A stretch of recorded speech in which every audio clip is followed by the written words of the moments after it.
Welcome to Waist Training 101.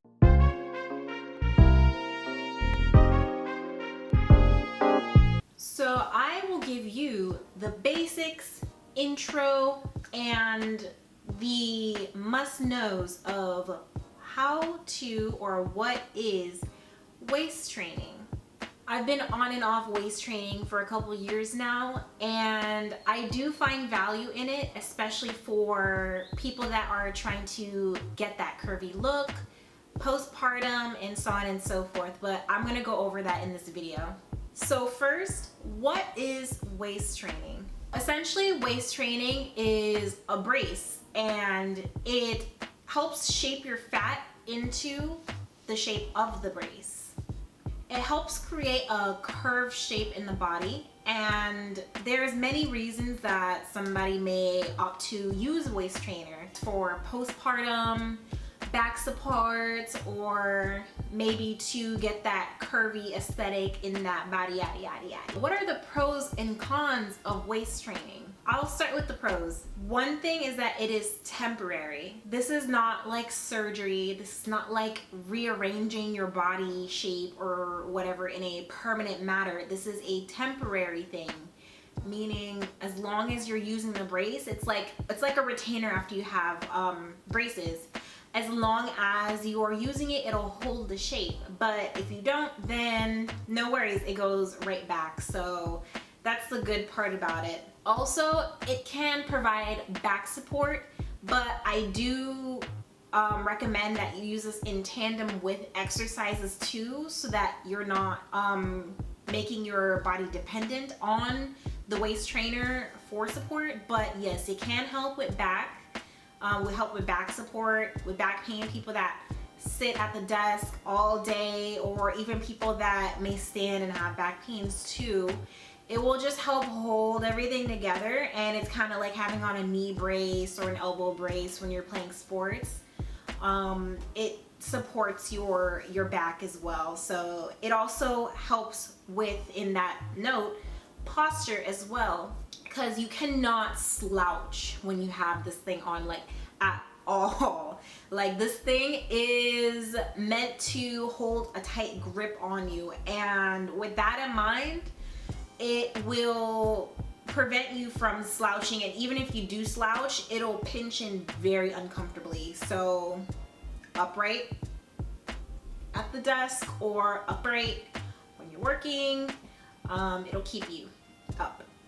One of the more obvious reasons why somebody may waist train is that it will make you curvier. It will cinch in your waist, and it'll cause your waist size to decrease. When you're waist training, as you do it more and more, you can size down the waist trainers, and therefore it'll just take inches and inches and inches off of your waist size. So for somebody that wants to make their waist more defined, this is a good option. It can also help with weight loss because it's very restricting. You will not be able to eat that much. At a certain point, you're going to feel fuller, quicker, faster, easier, because this waist trainer is kind of like an outside like force that's just causing your stomach to not be able to expand as much. So that means you'll feel more full. And for those that are trying to portion their meals and eat smaller sizes, this is something that would definitely help. If you're trying to gain weight though, and of course with the gaining weight, you will need to eat more. It's recommended that you can still eat those smaller portion sizes, but you'll have to eat a bit more frequently, because when you have this on, you really can't, go past however much the waistband or the waist trainer will allow you to eat. And another huge thing is that you can wear it discreetly under clothes. So long as it's not really super tight clothes, it won't show like at all. But if you do wear tight clothes, it can show a bit, like you'll see the ribs on it. Personally, I don't mind. I don't really care. the shape that it gives underneath my clothes is really nice. So, you know, I just don't really care about those like rib showing through the fabric. I do know that if you wear maybe dark colors like black, if you have on a black dress, it probably won't show as much because, you know, it won't be able to show the shadows of the ribs inside the waist trainer. So you can play with whatever outfit that you have on and see which ones work with waist trainers, see which ones don't. The cons of waist training. And I do also have to add that waist trainers often get confused with corsets. Corsets are the more dangerous way of getting that cinched in waist because it's much more rigid and sturdy and tougher versus a waist trainer. So ultimately a waist trainer is way safer for you to try to shape your fat and be able to create that defined look in your waist. It's not going to cause organs to shift, like that's a myth. That's not gonna happen. So the cons of waist trainers. It can be pretty freaking uncomfortable at first. Like, I'm not gonna lie. Chile, you're not gonna be able to breathe properly, okay? And so long as you choose a waist trainer that's supposed to be your size, this is only temporary and within the first days / week of wearing your waist trainer, and gradually it's supposed to get comfortable. The more you wear it, your body getting used to it versus the waist trainer breaking in, it should be way more comfortable at that point. If you're still experiencing pain after a couple days, even after wearing it for like, you know, minimum 5 hours, and it's like on your 4th, 5th day and it's still super painful, that's a huge red flag that waist trainer is probably not your size and you should not be wearing that size. You should probably size up and gradually go back down to that size. But at first it can be pretty uncomfortable and it's very awkward. Another thing is that it can restrict breathing, which is why I don't recommend exercising in a waist trainer. Now they do have like exercise bands, like waist training bands that are specific for when you go and exercise. Those are a bit different. Even those I'm kind of skeptical about because they still restrict your breathing, and especially if you're doing like HIIT exercises where you really need to get that full deep breath in, that's just gonna be really restricting. So all in all, I just recommend you don't use it when you're exercising. And like exercises like ab workouts, which you need to help strengthen the area, to help strengthen your core as your waist training, you definitely can't do ab workouts in this thing like at all. It's going to prevent you from being able to do the full range of motion for the exercise. So that's why I do not recommend you exercising in it, and it'll just cause breathing to be a bit more difficult. Now, as I mentioned before, like as you're wearing it more, you should be able to breathe properly. Like I'm able to take a full deep breath in, like no problem. I'm used to this waist trainer now. I've broken it in and it's used to me, I'm used to it. But by no means necessary should you be going lightheaded wearing a waist trainer. That's not okay, and you need to take it easier, or you need to size up and gradually work back down to the size that you are in that's making it really tight. So another con that I kind of touched upon earlier is that if you're trying to gain weight, then it's gonna make it difficult for you to eat full portions. So that's why I recommend spacing out more meals, more smaller portions, versus trying to eat larger portions less times throughout the day. And this should help compensate the restriction that the waist trainer will give you. What I do is that I save my heavier meals for after I'm waist training. So like for instance, my breakfasts are usually light, my lunches don't usually get that dense, but dinner I be like give me a full plate. I'm hungry. Okay? Like, I need me a nice filling dinner. So with that in mind, when I wake up, that's when I make sure I have my waist trainer on, because by the time I have dinner, it will already be the 7-8 hours that I've been wearing the waist trainer, and I can take it off and go happily eat my meal. So this may be a bit smaller on the list, but it's still something worth noting. It can get hot wearing it, right? Like, this thing, if you have the ones where it's truly like locking in your body, it's not that breathable one, but like the solid, like it's putting everything in type waist trainer, they are enclosed and it gets hot.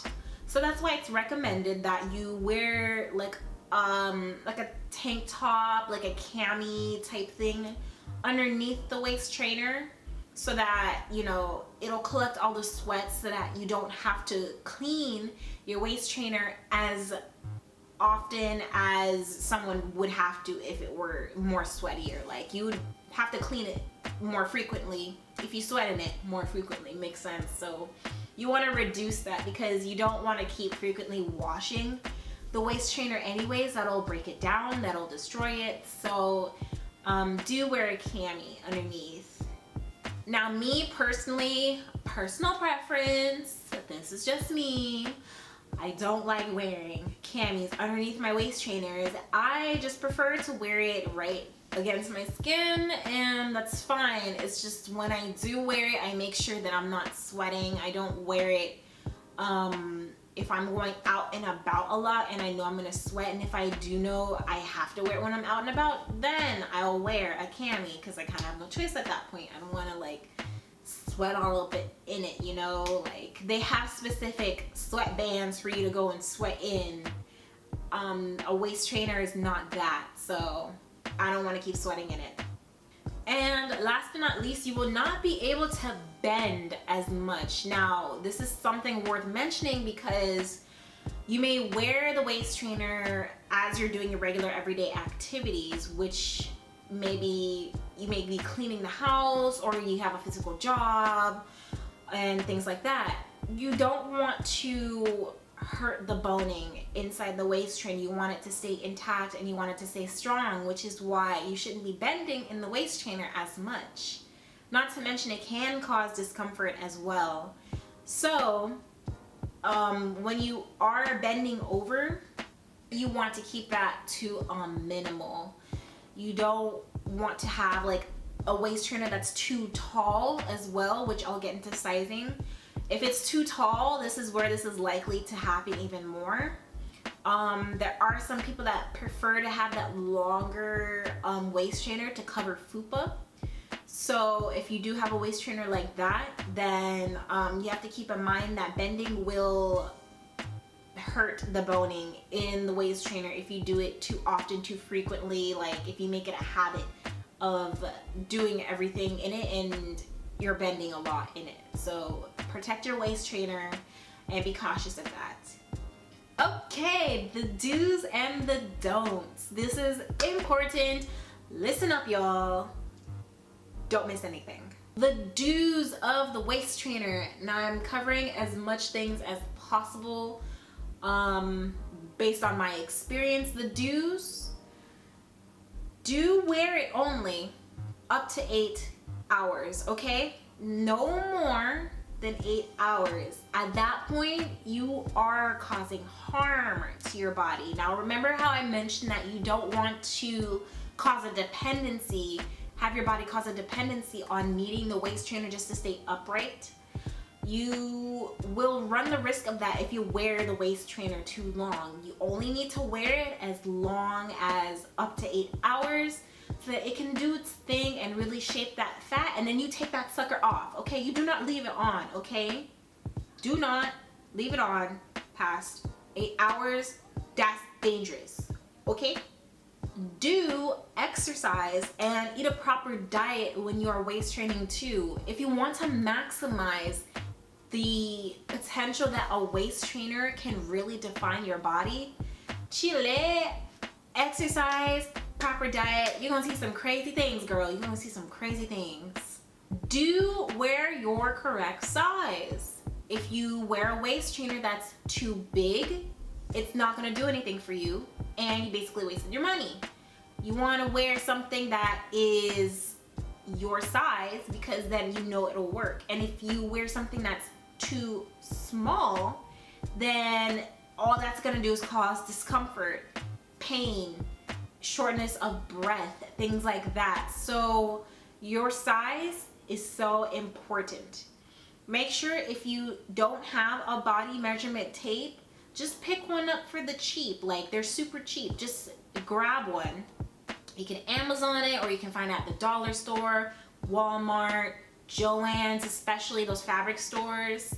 Just pick yourself up a body measurement tape and save yourself the hassle. Plus, you can use it for online shopping too. Like, you might as well have it. Do wear that cami underneath so that it can catch sweat, so that you can protect your waist trainer, and so that you can feel, you know, drier, like not like all gross on the inside, you know. Do also hand wash and air dry your waist trainer. You don't want to just throw it into the washing machine and then throw it into the dryer. Oh my god. Do not do that. Waist trainer should come with care instructions for that specific waist trainer too, but generally it's recommended to just hand wash, air dry, and that'll keep it intact the most. Another do is wear it for a minimum of 5 hours. That is when you'll be able to actually see results and actually have it work as best as possible for the day. Do listen to your body as well. If your body can't take it, just take it off, sis. Like, it ain't that serious. You want to make sure that your body is, you know, not suffering while you're doing this. You want to safely do this. So the don'ts. Don't wear it to sleep. Don't. It's super tempting, trust me. It's the easiest time technically, because you'll just be laying there asleep and you'll get in your curves, right?